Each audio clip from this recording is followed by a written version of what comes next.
ሁለተኛ መከላከያና ፖለቲካ ያላቸው የነበራቸው መጋባት ካድሬ ራሱን ስራ ሳይሰራ ልማት ሳያመጣ በኮራፕሽን ህዝብ እያሳቀቀና እየገደለ መከላከያ ጋር ተለጥፎ እንዲጨማለቅ መፍቀድ የለባችሁ። እያደረገ ያለው እንደሱ ነው። ይሰርቃል፣ የራሱን ያከማቻል፣ መጠቀሚያ ያደርጋል። እዚህ ኦሮሞ አማራ ምናምን እያለ አጭበርባሪ።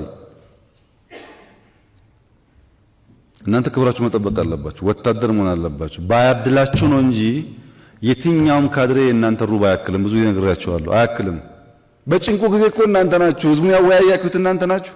የተዋጋችሁ እናንተ ናችሁ። በቦቴ ውሃ ያጠጣችሁ እናንተ ናችሁ፣ ካድሬ አይደለም። ግን they want to manipulate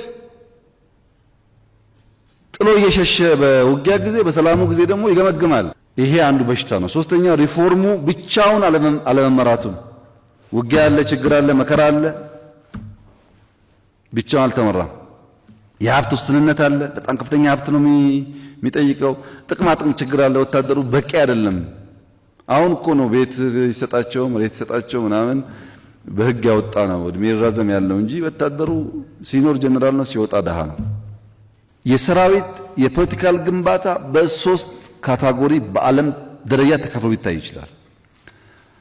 አንደኛው ዳይቨርጀንት የሚባለው ነው። ዳይቨርጀንት ማለት የዳይቨርጀንስ አፕሮች የሚከተሉ ሀገራት ብዙም ባይሆኑ ፖለቲካና አርሚው ክሊር የሆነ ቦርደር ያለው፣ የስጋት ትንተናው፣ የፕራዮሪቲ አቀማመጡ፣ ለጠላት ያለው ግምትና ዝግጅት የሚወሰነው በአርሚ ብቻ ነው። ቶታሊ ፖለቲካል አመራሩ በፕራዮሪቲ አይገባም። እንደነዚህ አይነት ሀገራት የብሔር ምጥጥን የሚያስፈልገውን ሀገር፣ ሃይማኖት የሚያስፈልገውን ሀገር ነው ታሳቢ ያደርጉም። ፒውር ፕሮፌሽናል ናቸው። ለምሳሌ ኦሮሞና አማራ ብቻ ፕሮፌሽናል ናም ብለው ሙሉ ወታደሩን ይዘው ፖለቲካ አመራሩ ለምንድን ነው ወላይታ ማትጨምሩ ብሎ መጠየቅ አይችልም። ፕሮፌሽናል ስለሆነ ፒውርሊ እነሱ ይሆናል ማለት ነው። እኛ ደግሞ እዛ አልደረስንም። እንደምታውቁት እንኳን ውጪ እዚህም አልደረስንም። ዳይቨርጀንስን ብንከተል ፕሮፌሽናሊዝሙ አድቫንቴጅ ያለው ቢሆንም ይሄ ፖለቲካል በሽታችን አርሚን ያፈርስብናል። ሁለተኛው ኮንቨርጀንስ ነው። ኮንቨርጀንስ ደግሞ የሲቪል ቁጥጥር የበዛበት አርሚ፣ ሲቪልና አርሚው መለየት የሚያስቸግር። በእኛ ሁኔታ አንድ ቋንቋ አንድ ብሔር ስላልሆን የጠላት ዴፊኒሽናችንም ችግር ስላለበት ኮንቨርጀንስ አፕሮች ብንከተል አያዋጣም።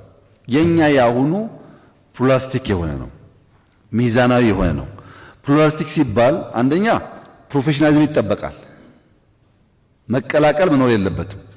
ነገር ግን ፕሪንሲፕሎች ይቀመጣሉ። ሀገራዊ ውቅርን ታሳቢ ያደረገ መሆን አለበት። ብሔር ብሔረሰብን ታሳቢ ያደረገ መሆን አለበት። ዘመን የሚሻገር መሆን አለበት። ወንድማማችነት ያለበት መሆን አለበት ብለን ፕሪንሲፕል ካስቀመጥን በኋላ ያንን ፕሪንሲፕል ፕሮፌሽናሊ የሚሰራ አርሚ ይሆናል ማለት ነው።